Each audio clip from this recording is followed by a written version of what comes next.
Now here's the deal. You can buy 2 front stretch tickets to the Sprint All-Star Race and see Blake Shelton in concert, all for just $99. And you'll see the entire race on the planet's largest HD TV. The Sprint All-Star Race, Saturday, May 19th. Call 1-800-455-FANS. That is a screaming deal. And much like this last race we just saw, no points on the line there. Right. Just $1 million and bragging rights. Bob? Tony Stewart climbs out victorious in victory lane at the Denny Hamlin Short Track Showdown. It's been about 12 years since he actually won an asphalt late model show, but Tony Stewart celebrating with the crew and so forth. You said before that Lee McCall would have to fire you if you didn't perform. Well, you get a hug from Lee. You performed well tonight. That thing was a rocket ship.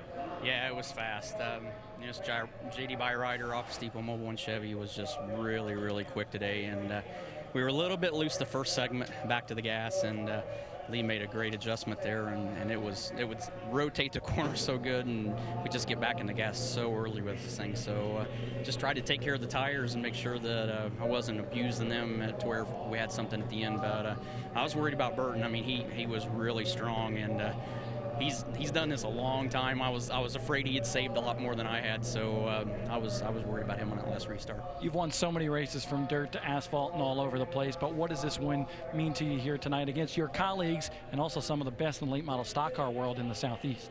Yeah, I mean, I've taken a lot of pride in having fun, racing a lot of different cars, and this is only the second time I've ever won in a pavement late model. So, Randy Sweet up in Michigan still gave me my first win in a pavement late model. But, this is fun to do this, especially here at Richmond. It's been a while since I've been in victory lane here. 2 weeks in a row, he's driven to victory lane, first in the sprint car last week in Nebraska, today here at Richmond in an asphalt late model, Hermie. Well, Jeff Burton, it looked like we were going to shape up between you and Tony Stewart to really get down and dirty on this racetrack. Had a couple issues on some restarts. Tell us what happened. Yeah, that was disappointing because I thought Tony and I probably race side by side for the win there. I had trouble all day long going from second to third, and we even today in practice I missed a shift one time leaving pit road, and I just kept missing shifts. I just missed a shift again, and anyway, I own the car, so car owners got to go to work and get some better parts. But I want to thank Caterpillar and everybody for being involved in this thing. Jay Hedgecock built my car for me and did a nice job, and all my quarter midget guys pitched in, and Matt McCall came over and helped us, and Brandon McReynolds. I had more former drivers on this car than I was afraid they were going to kill me last night so they could drive it, but we had fun. Well, talk about you got some more testing coming up for this car as well. Yeah, the deal was that if I ran this race, then Harrison gets it. So Harrison will get to, he'll start running it here in a couple weeks. We'll get his seat put in it and put some pedals about that much longer than mine, and see if he can change gears better than his dad. Well, here we go. We got a lot of fun down here in the Burton pit. Great run tonight for these guys. Came up a little bit short. Hermie, turn around. There's Digger. Makes an appearance on the back of Harrison's uniform there. How about that? Tony Stewart, the winner. Greg Edwards, Brandon Butler, Burton, fourth. Joey Logano, fifth. Ben Rhodes, sixth.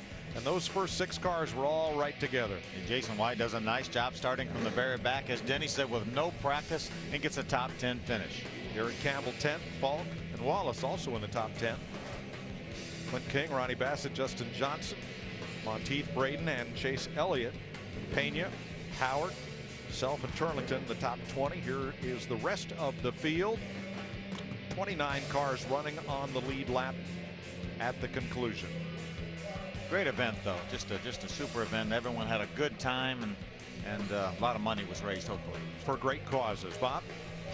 Brandon Butler finishes third. We're joking around. So much for these young kids. The old guys really showed them tonight. Yeah, we were just joking around. The combined age of the top 4 were kind of old, I guess, in racing terms. But what an honor to race with these guys. Got to thank Denny Hamlin for putting this event on, and it's so much fun. I didn't get to race with Tony a lot because he was a little faster than us, but we raced a lot with Jeff and Joey Logano. That was fun. And come home third. Got to thank Tire X, National Guard, Jay Hedgecock, all the guys, my family, my wife, my son, my dad, mom, everybody, my brother, sister, everybody. So it's just a great event for us. We got wrecked out on the first lap here last year and totaled a race car. So, man, we made it through lap 1. I was like, thank goodness. So it's been a good night for us.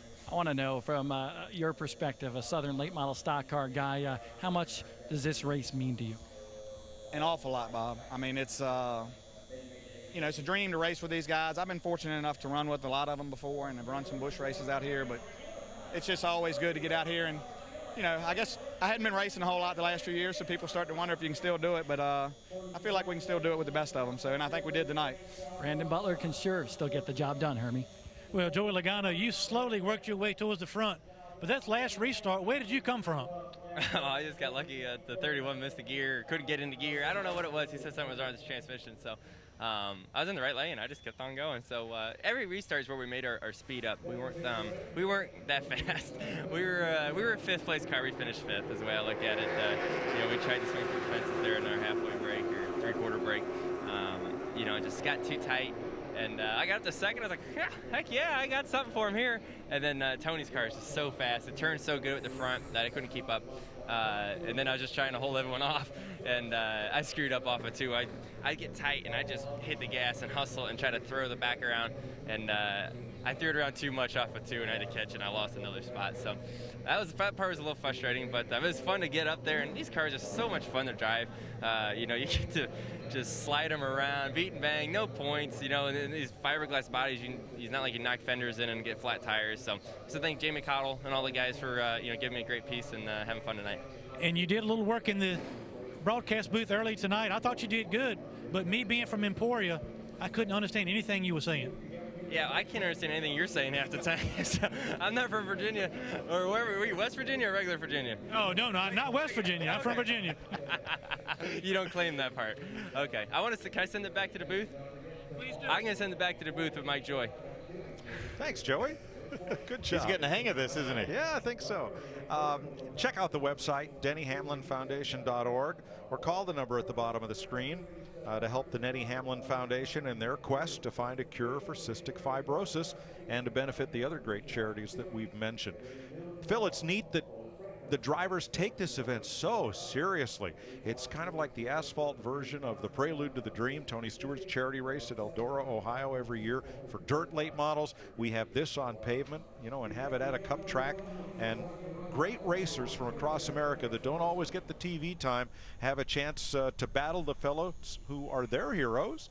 And who knows, maybe catch a little notice along the way. And Tony Stewart, they don't lay it up either. They come here loaded for bear to do all they can do because they're competitive. Jeff Burton, we heard how disappointed he was that he had a transmission issue and blamed the owner, which is him. And Joey Logano, how much fun he had. So when you get people like Greg Edwards and Brandon Butler finishing second and third ahead of Jeff Burton and Joey Logano, it's a feather in their cap. Yep, that's spectacular. Great result for everybody and a great night of racing at Richmond. Nationwide and Sprint Cup coming up tomorrow. We have, 7 hours of exclusive coverage live from the track here tomorrow, as it's Fast Friday on Speed. I'm going to tell you, one of the finish for the K&N race earlier tonight was one of the best races I've ever seen this year. A lot of stars and a lot of hopefuls all strapped in for the Denny Hamlin Short Track Showdown. When the dust settled, it was Tony Stewart celebrating in victory lane, and we raised a lot of money for charity. Hope you enjoyed it. Good night, everybody.